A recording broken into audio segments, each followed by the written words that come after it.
أعوذ بالله من الشيطان الرجيم. بسم الله الرحمن الرحيم. اقرأ باسم ربك الذي خلق. خلق الإنسان من علق. اقرأ وربك الأكرم. الذي علم بالقلم. علم الإنسان ما لم يعلم. صدری ویسر لی امری واحلل عقدۃ من لسانی یفقہوا قولی ربی زدنی علما اللہم انفعنا بما علمتنا وعلمنا ما ینفعنا وزدنا علما ربی یسر ولا تعسر وتمم بالخیر۔ میری عزیز بہنوں، السلام علیکم ورحمۃ اللہ وبرکاتہ۔ میری بہنوں، آج ہم آیت نمبر 30 سے پڑھیں گے، لیکن اس سے پہلے ہم تھوڑا سا پچھلی آیتوں کا پس منظر دیکھ لیتے ہیں تاکہ آگے کی بات سمجھنے کے لیے ہمیں آسانی ہو، ہمیں اچھی طریقے سے بات سمجھ میں آ جائے۔ پچھلی آیتوں میں آپ نے پڑھا ہوگا کہ کس طریقے سے عزیز مصری کی بیوی حضرت یوسف علیہ السلام پر فریفتہ ہو گئی تھی، مر مٹی تھی، ان پر طرح طرح سے ڈورے ڈالنے لگی تھی، ہے نا۔ مفسرین اس کے بارے میں، اس خاتون کے بارے میں لکھتے ہیں کہ وہ خود بھی کافی حسین و جمیل تھی۔ ظاہر سی بات ہے کہ اتنے بڑے افسر کی بیوی جو تھی اسے تو حسین ہونا ہی تھا، اور اپنے اسی حسن کی نمائش کر کر کے حضرت یوسف علیہ السلام کو پھانسنے کی تدبیر کرنے لگی۔ لیکن جب دیکھا کہ تدبیر ناکام ہو رہی ہے تو اس نے وہ آخری حربہ استعمال کیا جس کی کاٹ سے خدا کی مدد ہی بچا سکتی ہے۔ کیا تھا وہ حربہ؟ وہ یہ تھا نا، آپ نے پڑھا ہوگا کہ اس کا شوہر جب گھر پر نہ تھا تو سارے دروازے بند کر لیے اور برائی کی دعوت دی۔ اب میری بہنیں دیکھیے ذرا سا، اس وقت تصور کیجئے حضرت یوسف علیہ السلام کی حالت کیا ہوگی۔ کتنی بڑی آزمائش تھی یوسف علیہ السلام کے لیے کہ ایک طرف تو تنہائی کا وقت، خود عورت کی طرف سے خواہش کا بےتابانہ اظہار، اور دوسری طرف جوانی کی عمر، قوت کا زمانہ، تجرد کی زندگی۔ یہ سب ایسے اسباب تھے میری بہنوں کہ جس سے ٹکرا کر بڑے سے بڑے زاہد کا تقویٰ بھی پاش پاش ہو جاتا ہے۔ مگر اللہ تعالیٰ نے جس علم و حکمت کے رنگ میں حضرت یوسف علیہ السلام کو رنگین کیا تھا، جس پیغمبرانہ عظمت کے بلند مقام پر پہنچایا تھا، اس پر کیا مجال تھی کہ شیطان کا وار جو ہے یوسف علیہ السلام پر چل جاتا۔ آپ نے کہا تو صرف اتنا کہ معاذ اللہ، میرے رب نے تو مجھے اتنی منزلت بخشی اور میں یہ کام کروں۔ اور پھر میری بہنوں دیکھیے کہ وہ پورا واقعہ جو آپ نے پڑھا ہوگا پچھلی آیتوں میں کہ کس طریقے سے جو ہے ساری کچھ چیزیں پیش آئی، اور جب عزیز مصر پر یہ بات کھل گئی کہ یوسف علیہ السلام بے قصور ہے، ان کا قمیص پیچھے سے پھٹا ہوا ہے، تو اس نے حضرت یوسف علیہ السلام کو سے کہا کہ وہ عارض عن ھذا کہ اے یوسف، او یوسف جان دے، رہن دے، مٹی ڈال دے، اس بات پر خاموش ہو جائے، یعنی یہ باتیں باہر نہ نکلنے پائے۔ اور اپنی بیوی سے بھی کہا کہ وَاسْتَغْفِرِي لِذَنبِكِ کہ اے خاتون تو معافی مانگ لے، اِنَّكِ كُنتِ مِنَ الْخَاطِئِينَ تو ہی خطا کاروں میں سے ہے، یعنی معافی مانگ لے، اور اس بات کو یہ کہا کہ اس بات کو رفع دفع کر دیا جائے، یہ بات باہر نہ نکلے۔ رکھتے ہوئے ہم آگے کی آیتوں کو پڑھتے ہیں میری بہنوں کہ وہ اعوذ باللہ من الشیطان الرجیم بسم اللہ الرحمن الرحیم وقال نسوۃ، اور قالا یعنی کہنے لگی، نسوۃ عورتیں، فی المدینہ شہر میں، یعنی شہر کی عورتیں باتیں بنانے لگی، چرچا کرنے لگی کہ امراۃ العزیزی، امراۃ مطلب عورت، عزیز کی عورت یعنی عزیز کی بیوی، تراود فتاح عن نفسہ کہ وہ اپنی غلام کے پیچھے پڑی ہوئی ہے، قد شغفہا حبا اور محبت نے اسے بے قابو کر رکھا ہے۔ شغفہ کس سے ہے میری بہنوں؟ شغفہ شغاف سے ہے۔ شغاف کہتے ہیں دل کے غلاف کو، یعنی دل کا اندرونی حصہ، یعنی شغف کہتے ہیں ایسی محبت کو جو دل کے اندرونی حصے تک سرایت کر گئی ہو، گہرائی میں اتر گئی ہو، یا محبت میں دیوانگی اختیار کرنے کو بھی کہا جاتا ہے، یعنی وائلنٹلی محبت کرنا، کسی کو چاہنا۔ تو عزیز کی بیوی اپنے نوجوان کے پیچھے پڑ گئی ہے، اس کو محبت نے کیا کر رکھا ہے؟ بے قابو کر رکھا ہے۔ شغف کا مطلب سمجھ میں آیا آپ لوگوں کو کہ اسے بے قابو کر رکھا ہے۔ حبن کا مطلب ہوتا ہے محبت نے۔ انا بے شک ہم، لنراہا بے شک ہم دیکھ رہے ہیں، ہاں اس کو ہم دیکھ رہے ہیں۔ نرا کا مطلب کیا ہوتا ہے؟ ہم دیکھ رہے ہیں ہاں اس کو، فی ضلال مبین، فی مطلب میں، ضلال مبین کھلی گمراہی میں، یعنی ہم دیکھ رہے ہیں کہ وہ سری گمراہی میں مبتلا ہو گئی ہے، سری غلطی کر رہی ہے۔ وہ کہتے ہیں نا کہ عشق اور مشق چھپائے نہیں چھپتا، ایسی باتیں لیک ہو جایا کرتی ہیں، اور وہ لیک ہو گئی، مطلب اسکینڈل مشہور ہو گیا کہ اس عورت کو تو محبت نے دیوانہ کر رکھا ہے۔ اگرچہ عزیز مصر نے اس بات کو دبانے کے لیے کہا تھا کہ مٹی ڈالو بات باہر نہ نکلنے پائے، لیکن یہ بات پھیل گئی، اور ویسے بھی شاہی خاندان کی باتیں تھی، اسے تو پھیلنا ہی تھا۔ ہم دیکھتے ہیں نا کہ منسٹرز کی باتیں ہو یا سیلیبریٹیز کی باتیں ہو تو کیا ہوتا ہے، کوئی بھی بات ہوتی ہے تو فوراً میڈیا پر آ جاتی ہے، اس نے فلاں نے فلاں کو طلاق دے دی، فلاں نے فلاں سے شادی کر دی، فلاں جگہ گھومنے گیا، یہ کیا وہ کیا، یعنی میڈیا پہ فوراً ہی اس طرح کی باتیں آ جایا کرتی ہیں۔ تو ظاہر سی بات ہے یہ بھی اتنے بڑے گھرانے کی بات تھی، تو شہر میں چرچا ہونے لگی، لوگ باتیں کرنے لگے، اور وہ بیگمات جو دوسرے منسٹرز کی بیویاں تھیں کہنے لگی کہ امراۃ العزیز تراود فتح عن نفسہ، کہ ہائے ہائے عزیز کی بیوی عاشق ہو گئی، وہ بھی کس پر؟ اللہ فتح، اپنے غلام پر۔ اے ہائے، رائل فیملی سے تعلق ہے تو کسی شہزادے پہ عاشق ہو جاتی، اس درجے کی گھٹیا عورت ہے کہ اپنے غلام کو بھی نہیں چھوڑا، اس پر عاشق ہو گئی۔ اب یہ میری بہنوں چرچے شہر میں شروع ہو گئے، تو یہ عزیز مصر کی جو بیوی تھی اس کو اپنی بڑی انسلٹ محسوس ہوئی، بڑی بے عزتی محسوس ہوئی کہ کیا ہو رہا ہے، میرے بارے میں ایسی تفسیریں کر رہے ہیں، ایسی باتیں ہو رہی ہیں۔ اچھا اب میں بتاتی ہوں ان عورتوں کو کیا کیا کہ ایک پرتکلف دعوت کا اہتمام کیا، اسی کے بارے میں دیکھیے اللہ تعالیٰ یہاں پہ فرما رہے ہیں کہ فلما سمعت، فلما پھر جب، پھر یا پس، لما جب، سمع کا مطلب کیا ہوتا ہے؟ سننا، سمعت تا جو ہے مؤنث کی علامت ہے کہ جب اس نے سنا، بمکرہن، ان کی مکارانہ باتوں کو، ان کی باتوں کو، جو چرچا ہو رہی تھی شہر میں، جو لوگ اس کے بارے میں عزیز مصر کی بیوی کے بارے میں طرح طرح کی باتیں کر رہے تھے، جب اس کی کانوں میں پڑی تو اس نے پرتکلف دعوت کا اہتمام کیا، اور جب یہ مکارانہ باتیں اس کے کانوں میں پہنچی تو کیا کیا اس نے؟ ارسلت الیہن، ارسلت بلا بھیجا ان کی طرف، مطلب ان کی طرف پیغام بھیجا دعوت کا، وہ اعتدت اور کیا تیار کروائے، لہن ان کے لیے، متکئن، متکئن کا مطلب کیا ہوتا ہے؟ تکیہ دار مجلس۔ دیکھیے میری بہنوں، متکا پر بلانا، متکا کیا ہے؟ متکا تکیے سے ہے، یعنی ایسی دعوت جس پر لوگ ٹیک لگا کر بیٹھے ہوں، یعنی ایسی دعوت، ایسی مجلس، ایسی ضیافت جہاں پر بولتے ہیں نا مجلس سے بچھی ہوئی ہو، گدے تکیے لگے ہوئے ہو، لوگ ریلیکس ہو کر بیٹھے ہوں، یعنی لگژریس طریقے سے دعوت ہو، تو ایسی مجلس کو آراستہ کیا، وہ آتت اور رکھ دیا، کلا واحدتن، کلا مطلب ہر اور واحدتن ہر ایک، واحدہ کا مطلب ہوتا ہے ایک، منہن ان میں سے، یعنی رکھ دیے ان میں سے ہر ایک کے سامنے، کیا رکھ دیا؟ سکینن، سکینن کسے کہتے ہیں؟ چھری کو، ٹھیک ہے، یعنی دعوت پہ بلایا، گدے دار تکیے وغیرہ سب لگا کے بہترین جو ہے انتظام کیا، اور پھر کیا کیا کہ ان میں سے ہر ایک کے سامنے ایک ایک چھری بھی رکھ دی، وہ قالت اور کہا، اخرج یعنی قالت اخرج، وہ قالت اخرج یعنی، اور اس عورت نے کہا کہ خروج مطلب نکل آ، حضرت یوسف علیہ السلام سے کہا کہ نکل آؤ، علیہن ان پر، یعنی ان کے سامنے نکل آؤ۔ فلما پھر جب، رأینہ، رأینہ کا مطلب کیا ہوتا ہے؟ انہوں نے دیکھا، ان عورتوں نے دیکھا، ہو کس کو؟ اس کو، یعنی حضرت یوسف علیہ السلام کو، تو اکبر نہ ہوں یعنی بڑا پایا ان کو، یعنی دیکھ کے دنگ رہ گئی، مبہوت ہو گئی کہ ان کے حسن کی وجہ سے، یعنی ایک دم حیران رہ گئی کہ ایسا بھی حسن۔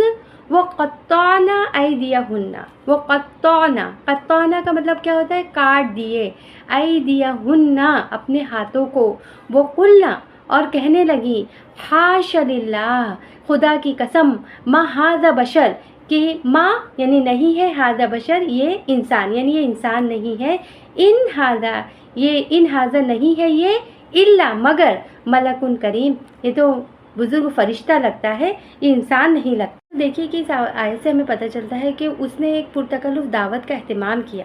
یعنی روم کو سجایا، گدے تکیے وغیرہ رکھے، بیگمات کو تکیہ دار گدوں پر بٹھایا، اور ان کی ضیافت کے طور پر جو ہے ان کے سامنے جو ہے کھانے کو پھل رکھ دیے، اور پھلوں کے ساتھ ساتھ جو ہے چھریاں بھی رکھ دی، اور جب ساری عورتیں کھانے پینے میں مشغول ہو گئیں تو جو ہے یوسف علیہ السلام کو مجلس میں بلا لیا۔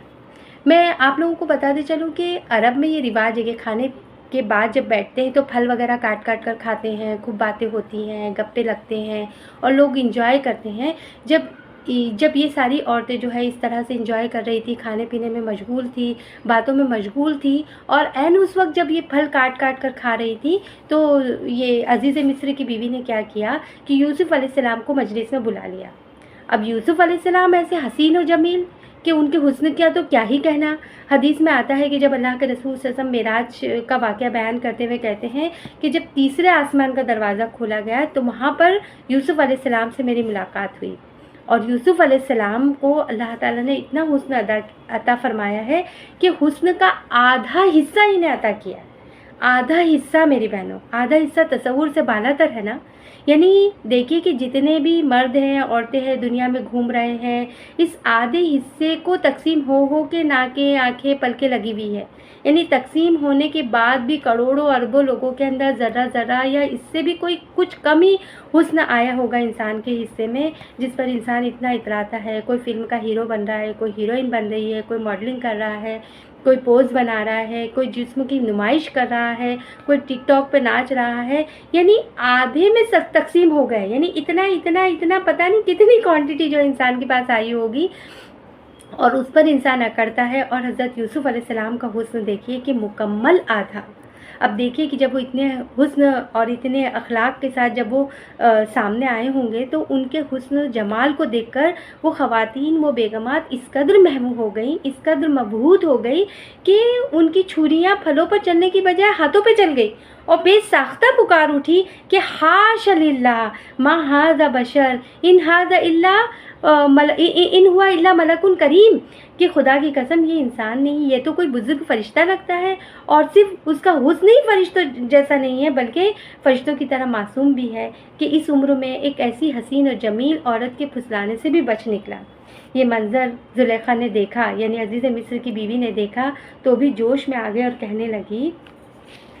قالت کہا، عزیز یعنی عزیز کی بیوی نے کہا کہ فذالکن الذی، دیکھ لیا یہی ہے وہ شخص، الذی جس کے بارے میں لمتننی فیہ، جس کے بارے میں تم مجھ پر باتیں بناتی تھی، تم مجھ پر ملامت کر رہی تھی. وَلَقَدْ اور تحقیق کے راوَدتُّهُ میں نے ہی عن نفسہ میں نے ہی اسے پھسلانے کی کوشش کی ہے. یعنی وَلَقَدْ اور تحقیق کے راوَدتُّ میں پھسلانے کی کوشش کی ہے، اس کو عن نفسہ میں نے ہی اپنے نفس یعنی میں نے ہی اسے رجھانے کی کوشش کی ہے. فَاسْتَعْصَمَ لیکن کیا ہوا کہ یہ بچ نکلا. فَاسْتَعْصَمَ عصم عین صاد میم یعنی بچ نکلا، اپنے آپ کو بچا لیا. وَلَئِن اور اگر لم یفعل لم نہیں یفعل اس نے کیا، یعنی اگر اس نے نہ کیا ما آمرہ جس بات کا آمرہ میں حکم دے رہی ہوں اس کو، اگر اس نے میری بات نہیں مانی، اگر اس نے وہ کام نہیں کیا تو لَیُسْجَنَنَّ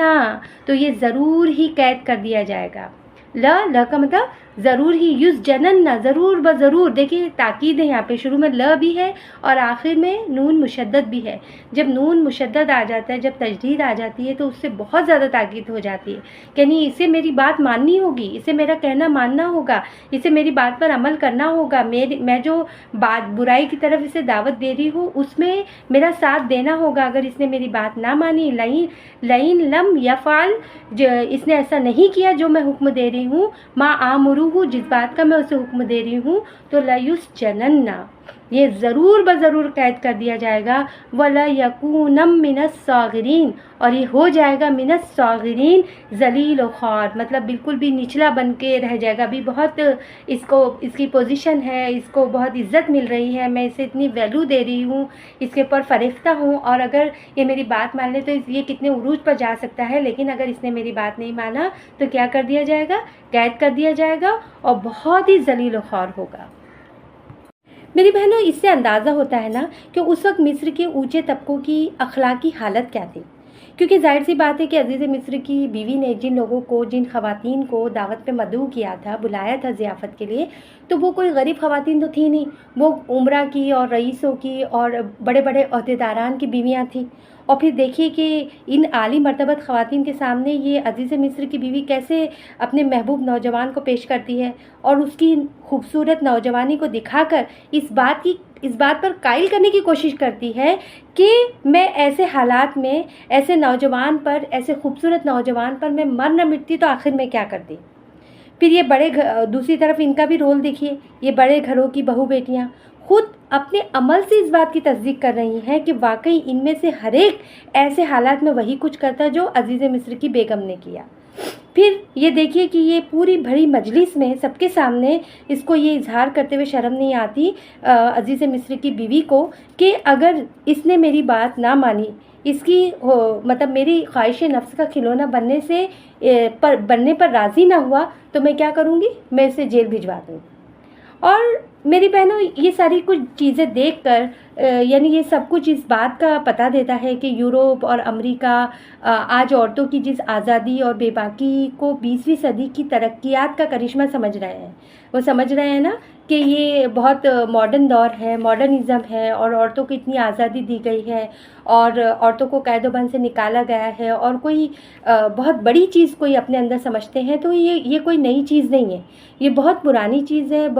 یعنی یہ دقیانوسیت جو ہے سینکڑوں برس پہلے مصر میں اسی شان کے ساتھ پائی جاتی تھی جیسے آج اس روشن زمانے میں پائی جا رہی ہے۔ جیسے یورپ اور امریکہ کا حال ہے کہ انہیں اپنی شرمناک باتوں کو بے باکی کے ساتھ اظہار کرنے میں کوئی تکلف نہیں ہوتا، تو یہ ساری باتیں آج کے دور میں تو ہو ہی رہی ہیں، لیکن یہ اس دور میں بھی بہت عروج پر تھیں۔ میری بہنوں غور فرمائیے کہ یہ دور حضرت سیدنا یوسف علیہ السلام کے لیے کس قدر آزمائش کا دور تھا کہ پہلے تو ایک عورت پیچھے پڑی تھی، اب شہر بھر کی حسین اور جمیل بیگمات پیچھے پڑ گئی، آپ کا شہر میں آزادانہ چلنا پھرنا مشکل ہو گیا۔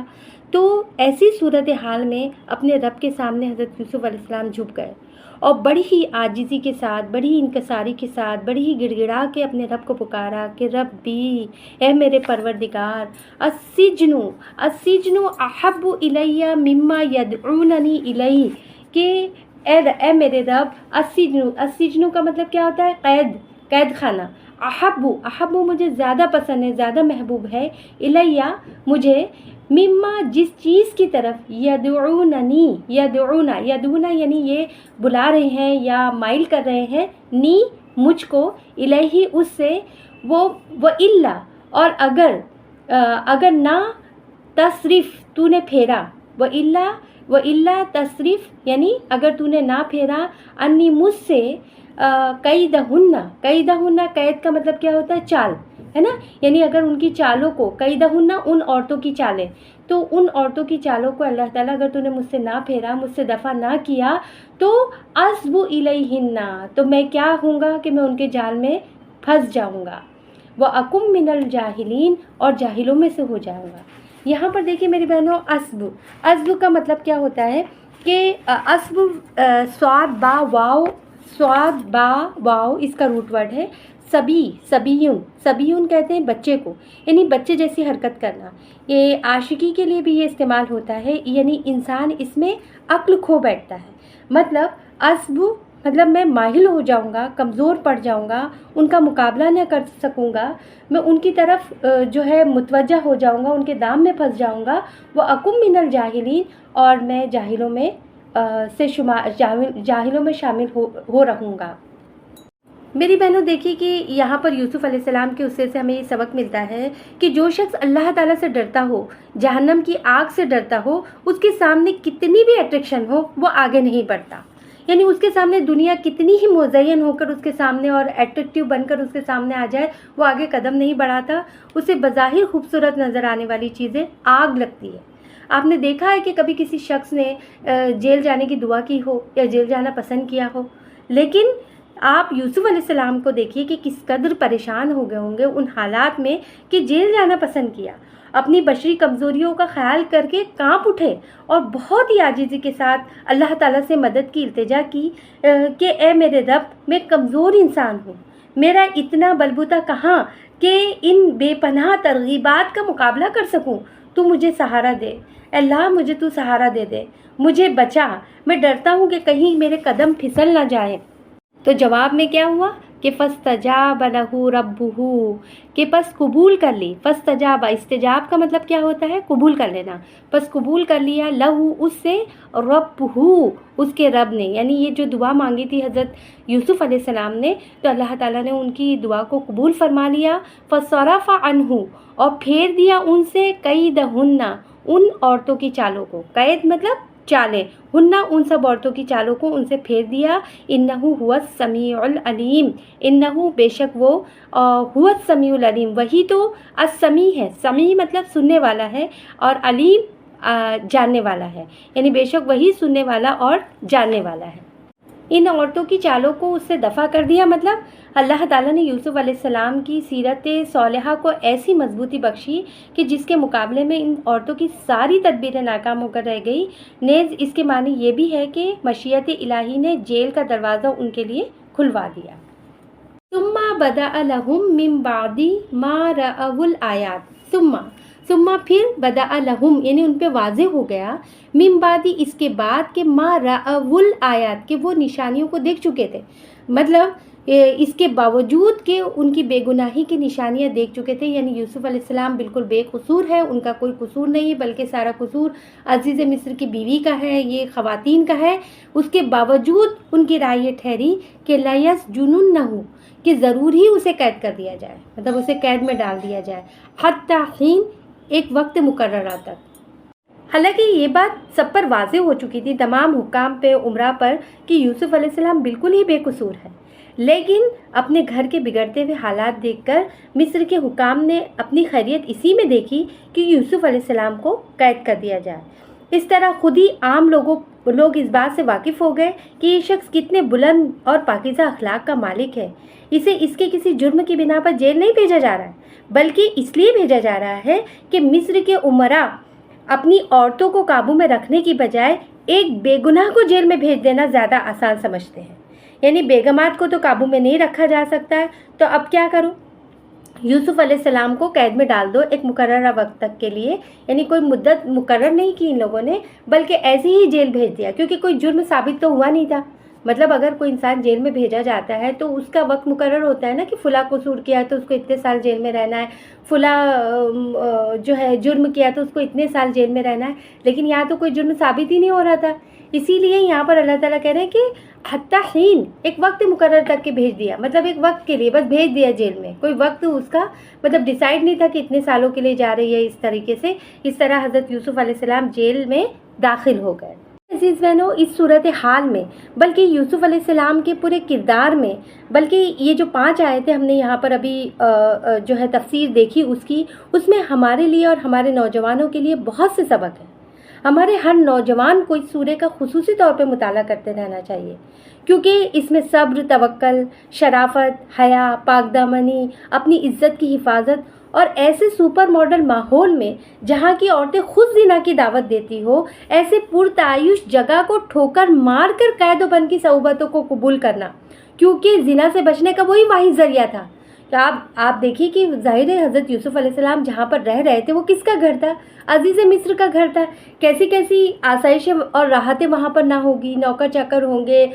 بہت اچھی رہائش کی جگہ ہوگی، پوری آسائش کے ساتھ، پورے آرام کے ساتھ آپ وہاں رہ رہے تھے، لیکن ان ساری چیزوں کو ٹھوکر مار کر آپ نے جو ہے قید خانے کے اندر جانا قبول کیا۔ اس میں ہمارے نوجوانوں کے لیے بہت بڑا سبق ہے، بہت بڑی مشعل راہ ہے۔ میری بہنوں یاد رکھیے کہ کسی بھی قوم کی ترقی اور اس کی تنزلی، ترقی مطلب اس کی ترقی اور تنزلی یعنی اس کی گراوٹ نوجوانوں کے کردار پر منحصر ہوتی ہے۔ آپ دیکھیے کہ انسانیت جب سے شروع ہوئی ہے تب سے لے کر اب تک کی داستانیں آپ اٹھا کر دیکھ لیں کہ جب نوجوان لہو و لعب میں ملوث ہوئے، گناہوں کی دلدل میں پھنسے، غیر فطری طریقے سے اپنی جنسی ہوس کو پورا کرنے کی کوشش کی، وہیں سے اس قوم کا زوال شروع ہوا۔ آج بحیثیت امت مسلمہ یہ ہمارے لیے بہت بڑا لمحہ فکریہ ہے میری بہنیں، بہت فکر کی بات ہے کہ سوچیں کہ ہمارے نوجوان کدھر کو جا رہے ہیں، ان کے اوقات کہاں خرچ ہو رہے ہیں، ان کی توانائیاں کہاں صرف ہو رہی ہیں۔ میری بہنوں، علم کی کمی، ناقص تربیت، دین سے دوری نے آج یہ دن ہمیں دکھلائے ہیں۔ کہیں اور کی بات تو چھوڑیں، مسلم محلوں کو دیکھ لیں، آپ 11 بجے کے بعد چلے جائیں، 14 15 سال کے نوجوانوں کے گروپس دکھائی دیں گے نشہ کرتے ہوئے، سگریٹ کے مرگلے اڑاتے ہوئے، موبائل فون پر فحاشی اور بے حیائی کے نظارے کرتے ہوئے، اور ان سب سے جب ہوس کی بھوک بڑھتی ہے تو ایک طرف ہم جنسی اور دوسری طرف نشے کا عادی بن کر ایسی گھٹا ٹوپ اور برباد زندگی کے عادی بنتے جا رہے ہیں،